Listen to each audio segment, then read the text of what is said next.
Apa bedanya tidak relevan dengan teks dengan tidak dapat dinilai karena kurangnya informasi?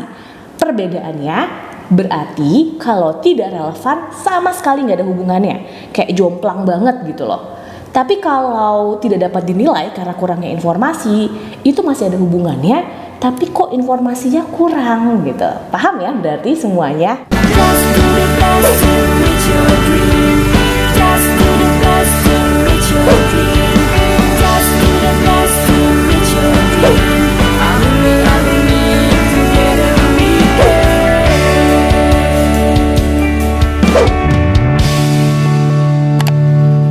Mau belajar TPS UTBK 2023 versi terbaru? Ikut kelas online di GP Media aja. Kamu bisa belajar 7 subtes TPS dalam 20 kali pertemuan dengan benefit ebook, 12 kali tryout, dan masih banyak lagi. Harganya cuma 350.000 aja loh. Ayo buruan daftar dan jangan ketinggalan. Kapan lagi kamu bisa ikutan tryout UTBK gratis di GP Media kalau bukan sekarang? Ikuti syaratnya dan kirim bukti screenshot di gpmedia.id ya. Jangan sampai ketinggalan. Buat kalian yang lagi cari tryout SNMPT dan ujian mandiri untuk masuk PTN, kita punya solusinya.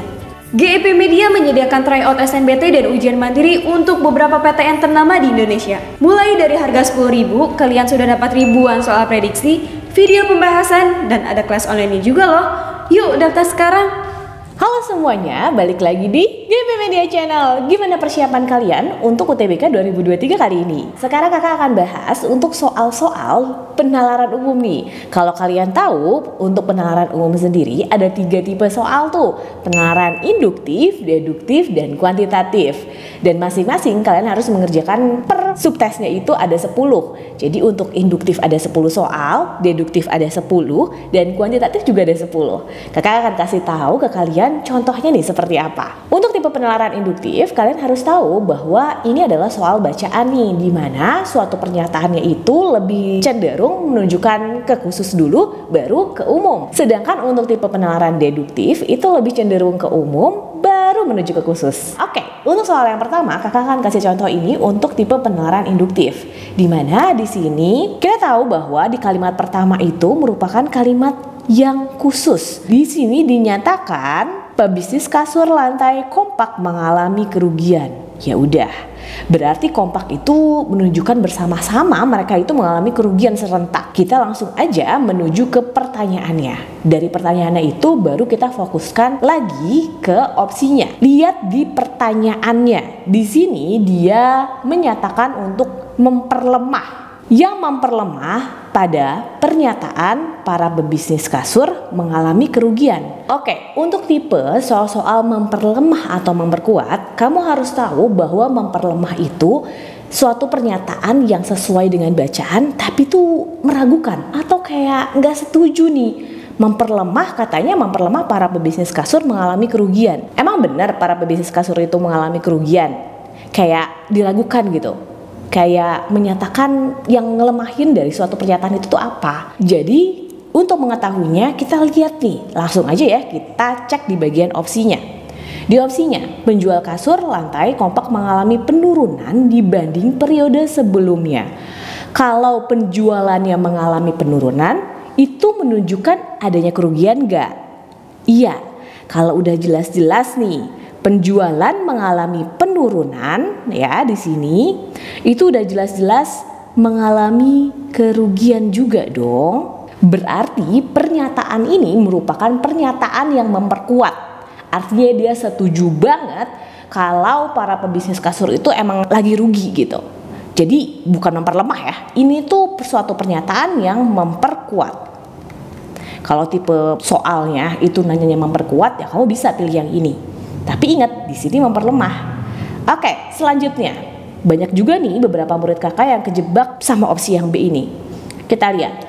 Stok produk kasur lantai kompak mengalami peningkatan dibandingin periode sebelumnya. Nah, stok produk kasur lantai. Ini ngomongin stok produk kasurnya. Kalau kalian lihat di sini ngomongin stok produk kasur lantai itu meningkat. Banyak yang kejebak dengan kata-kata peningkatan. Kalau peningkatan ya berarti nggak rugi dong Kak. Hello, di sini ngomongnya adalah stoknya. Kalau semakin stoknya meningkat, artinya dia malah jadi penjualannya merugi dong, karena nggak dijual-jual tuh, produksinya terus-terus menumpuk. Di sini udah jelas-jelas ada kata-kata produksi menumpuk. Produksi menumpuk ini menunjukkan adanya peningkatan stok kasurnya. Jadi di sini udah jelas kalau di sini produksi menumpuk sementara penjualannya lesu. Artinya ini menunjukkan adanya kerugian. Berarti ini juga sama kayak memperkuat karena dia menunjukkan kerugian di sini. Ini juga sama ya, mengatakan ini adalah kerugian. Kalau kalian pengen tahu soal-soalnya ini asalnya dari mana, kalian bisa cek modulnya GP Media tuh. Ada beberapa soal yang kakak bahas juga loh di sini. Jadi jangan sampai lupa kamu bisa beli modulnya GP Media di Shopee atau TikTok Shop kita ya. Karena ada soal-soal latihannya yang di situ nggak ada penjelasan dan kakak jelasin di sini. Untuk yang opsi C, biaya produksi kasur lantai kompak lebih tinggi. Di sini udah dijelasin bahwa kalau produksinya semakin meningkat ya, produksi kasur lantainya meningkat nih. Meningkat, mengalami peningkatan dibandingin periode sebelumnya, terus menyebabkan keuntungannya juga berkurang. Ini juga menunjukkan adanya kerugian. Ingat ya, kita balik lagi di opsi soalnya. Dia bilang di soalnya ini harus memperlemah. Kalau misalkan masih mengalami kerugian, berarti dia setuju dong dengan pernyataan para pebisnis kasur mengalami kerugian. Setuju banget. Berarti bukan ini juga jawabannya. Ingat, yang memperlemah itu yang gak setuju sama pernyataan itu. Oke, selanjutnya. Promosi kasur lantai kompak tidak efektif. Jadi di sini ngomongin promosi. Promosinya itu gak efektif katanya. Misalnya dengan menunjukkan bahwa tidak terjadi peningkatan penjualan. Di sini juga dikatakan tidak terjadi peningkatan, artinya mengalami penurunan dong. Ya, ini juga menunjukkan adanya kerugian. Artinya dia setuju nggak dengan pernyataan yang ada di sini? Iya, dia setuju dong. Kalau setuju berarti bukan memperlemah. Berarti semua opsi di sini salah ya? Ya, semua opsinya salah. Karena kalau memperlemah itu menunjukkan keraguan-raguan. Emang benar para pebisnis kasur itu mengalami kerugian? Atau suatu pernyataan yang meragukan bahwa para pebisnis kasur itu mengalami kerugian? Misalkan pernyataan yang berhubungan marketing ataupun promosi yang begitu tinggi membuat penjualan menjadi meningkat. Itu merupakan suatu pernyataan yang memperlemah karena adanya yang tidak kesesuaian dengan isi pada bacaan tersebut gitu.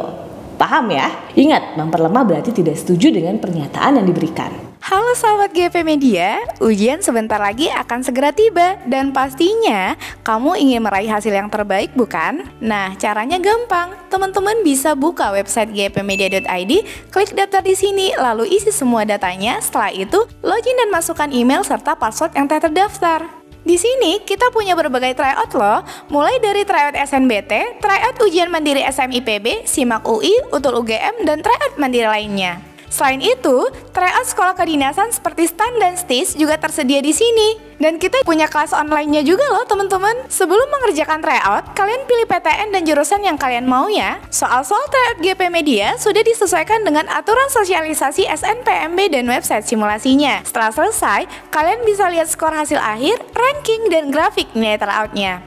Setiap paket tryout GP Media juga dilengkapi dengan video pembahasan yang jelas dan mudah dipahami. Ayo, jangan sia-siakan kesempatan untuk meraih hasil terbaik di ujianmu. Kunjungi gpmedia.id sekarang juga dan mulailah persiapkan dirimu dari sekarang. Untuk tipe soal yang berikutnya, di sini kamu tahu bahwa ini tipe soal deduktif.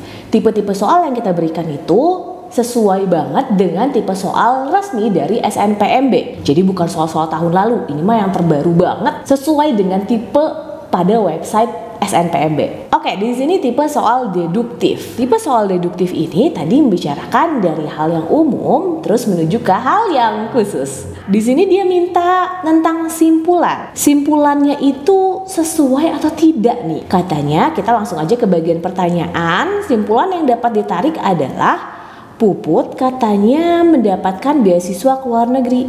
Emang benar Puput mendapatkan beasiswa ke luar negeri? Emang itu simpulan yang didapat dari bacaan yang sedang diberikan? Oke, kita lihat di sini. Untuk mendapatkan beasiswa ke luar negeri berarti ada persyaratan ya yang dia minta. Oke, di sini ada persyaratan. Ngomongin tentang persyaratan beasiswa luar negeri. Dibutuhkan apa persyaratannya? Dibutuhkan CV dan juga personal statement. Personal statement yang bagus dapat ditulis dengan banyak membaca referensi. Ingat, di sini ditulis dengan membaca referensi. Berarti personal statement harus ditulisnya itu dengan cara membaca referensi yang banyak dan memiliki motivasi yang kuat. Oke, berarti ini personal statement itu harus syaratnya apa? Ditulis ya. Ditulisnya dengan cara apa? Ditulisnya dengan cara membaca banyak referensi, terus juga dengan cara memiliki motivasi yang kuat. CV-nya sekarang dia minta CV-nya itu juga harus ditulis dengan format ATS. Nah, katanya berarti di sini pakai syarat format ATS. Puput telah membaca banyak referensi. Oke, berarti ini kasus berikutnya, kesimpulannya ya.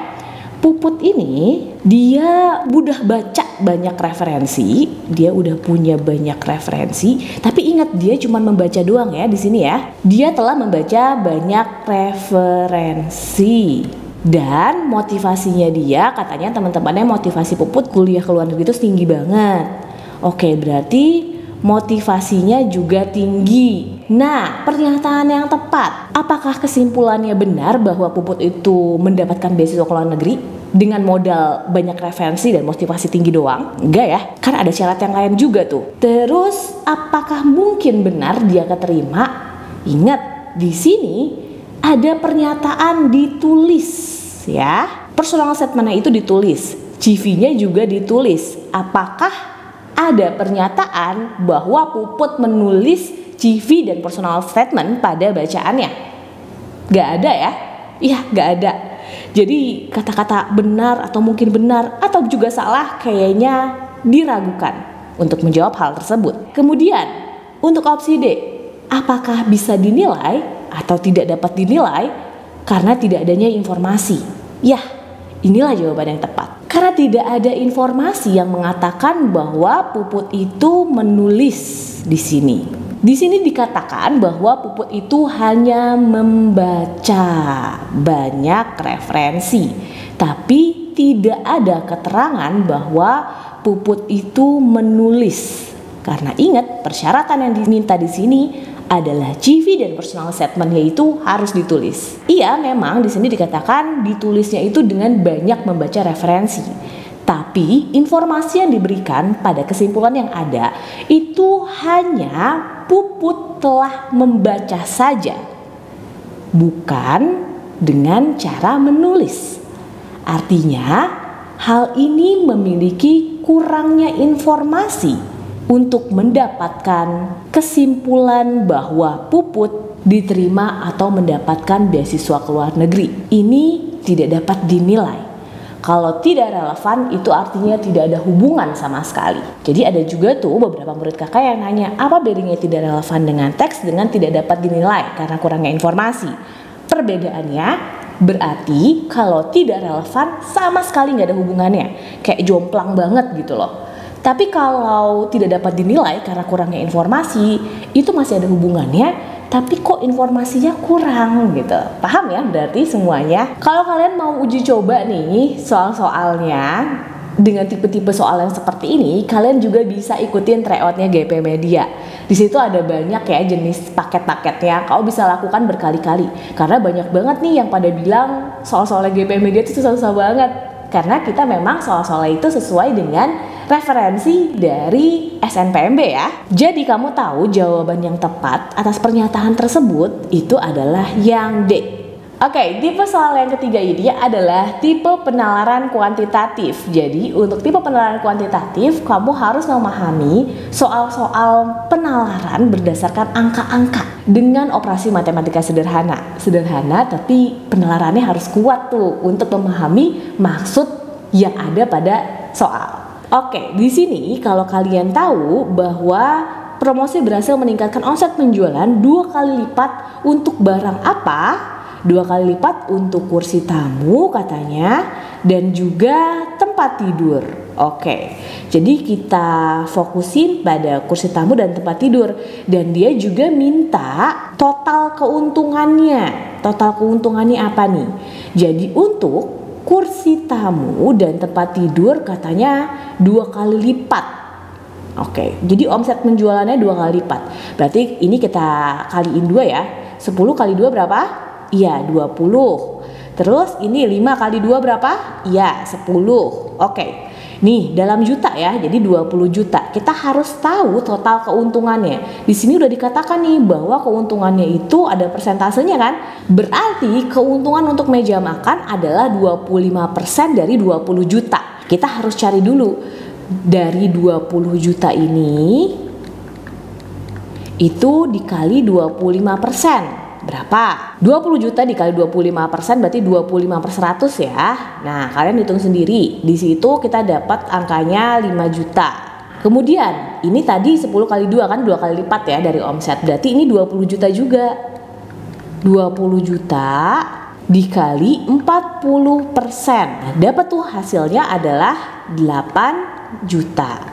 Selanjutnya, ini tempat tidur katanya 2 kali lipat juga, berarti 5 kali 2 10. Ya udah, berarti 10 juta dikali 20%. 10 juta kali 20% ya udah jelas nih 2 juta. Selanjutnya, ini juga 10 juta dikali 50%. Gampang ya.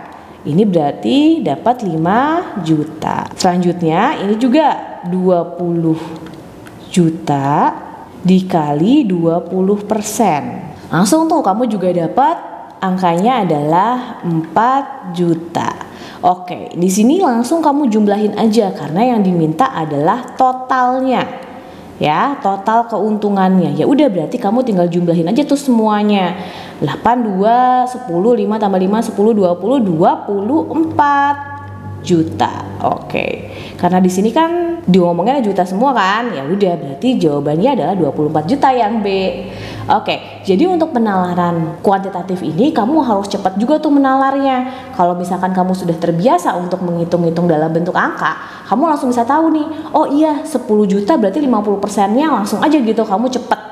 Oh 5 juta, nih kalau 25% dari 20 juta berapa? Langsung aja kamu harus bisa menghitung cepat dan tepat tentu aja. Jadi harus teliti ya, karena beberapa juga banyak banget yang kurang teliti nih kalau untuk angka-angka kayak gini. Gimana tuh tadi untuk tipe soal-soal penalaran umum? Jadi kamu harus tahu untuk tipe-tipe soalnya ya, dan tipe-tipe pertanyaannya itu kayak gimana. Perbanyak latihan soal, karena dari situ kamu udah semakin memahami soal-soal untuk tipe-tipe penalaran seperti ini. Kakak juga akan kasih latihan soal di akhir video tuh nanti. Kamu bisa coba untuk menjawab ya. Menjawabnya itu langsung di kolom komentar. Nanti kita akan cek nih kira-kira jawabannya udah sesuai atau belum. Semoga aja dengan memperbanyak latihan soal ini kamu bisa mendapatkan nilai skor UTBK yang tinggi. Kamu juga bisa cek di websitenya gepmedia.id. Di situ kamu bisa ikutin tryout-tryout dari kita. Mulai perbanyak soal dari sekarang, dan di situ kamu bisa melatih daya nalar serta pola pikir kamu. Semangat buat semuanya, dan semoga aja kamu keterima di PTN favorit kamu semua ya. Semoga aja video ini bermanfaat, and see you on next video. Dadah!